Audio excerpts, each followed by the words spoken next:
তারা এখন আমরা মারবো না কাটবো না, তারা গাছের লগে বাইন্দা চিনি ছিটে দিয়া 2 ঘন্টা পিঁপড়ার কামড় খাওয়ামু।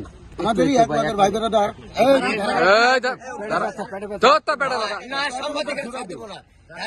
সে আমাদের এক লাখের ভাই বেড়াদার, সে চাকু ঠেকাইয়া সে তার মোবাইল টাকা পয়সা সম্পূর্ণ নিয়ে যাওয়া দরকার।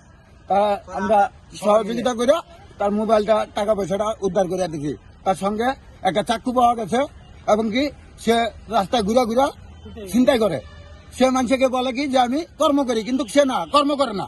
এই চাকুটা তার কাছে থাকে, সে যদি কর্মই করে, ড্যাগওয়াটারের কাজই যদি করে, তাহলে তার কাছে ছুরি থাকবে কেন?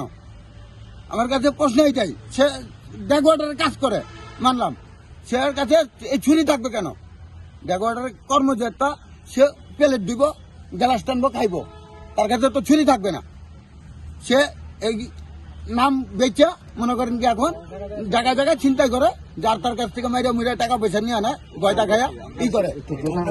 ঠিক আছে, আমরা উদ্ধার করছি তাকে। এখন ধরো হয়েছে, পুলিশের আওতারে দিয়েছিলাম, পুলিশ তারা বলছে যে আপনাদের বিচার আপনারা করেন। তাই আমরা আবার রিটার্ন আমরা ধরে নিয়ে আসছি।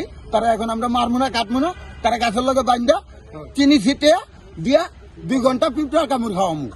সে যত পাবলিকের শিক্ষা পায়। আমরা রাস্তার থেকে টোকাইয়া খাই, পাইলে এক বেলা খাই, না পাইলে না খেয়ে পড়ে থাকি। কিন্তু এদের কারণে আমাদের নাই, আমাদের মাথা বোঝা পড়া যায়। আমরা একখানে সিটে গেলে আমাদেরকে লাঠি মারে পুলিশে, যে তোমরা চিন্তাই করো। কিসের কারণে? এদের কারণে। এদের কারণে আমরা লাঠি খাই। ছেলেরে মারার লেগে লাঠি, তারপর ওই ছেলে থেকে মোবাইল টাকা পয়সা রাখা দিছে। তা আমি দেখলাম এই ভাই আইসা ওই ছেলেটার মোবাইল টাকা পয়সা লিয়ে দিল। লিয়ে দেওয়ার পর ওই কাছে থেকে কোন জায়গা থেকে জানি ছুরিটা দিছে, ছুরিটা ওর ব্যাগেতে বাই করে ওর কোমরে লিছে। এই লোকটাকে মারালো। আমার বাপা মারা আছে, আমি মিশা কথা বলবো না, আজ আছি কাল থাকবো না। কিন্তু আমরা সাধারণ যারা রিক্সা চালাই, কর্মজীবী, হয়তো বাবা মা দুঃখে জ্বালায়, আমরা এখানে ওখানে থাকি। কিন্তু এইসব কিছু কিছু কাজের জন্য এইসব কাঙ্গালির উপরে, টোকার উপরে চাপ আসে।